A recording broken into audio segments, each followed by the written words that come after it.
Why does your scanner show the P0010 engine code? What does it mean? P0010 is a diagnostic trouble code for Intake Camshaft Position Actuator Circuit Open, Bank 1. This error code indicates that your vehicle's computer has detected an electrical fault or open circuit in the VVT system that controls the intake camshaft. Under this circumstance, short-distance driving is permitted, but your vehicle should be repaired as soon as possible. So, what causes this imbalance? Here are the most common culprits.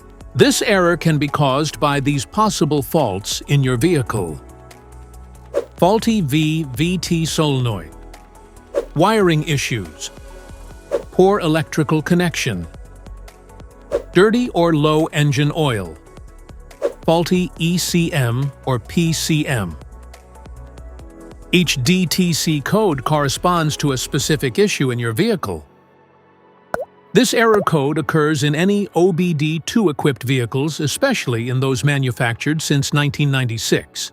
And it is commonly found in vehicles like Chevrolet, Toyota, Ford, and Honda. If you want to fix this error code, let us know in the comments section. We will definitely make the video on your demand. If you like this video, don't forget to subscribe to our channel. Thanks for watching.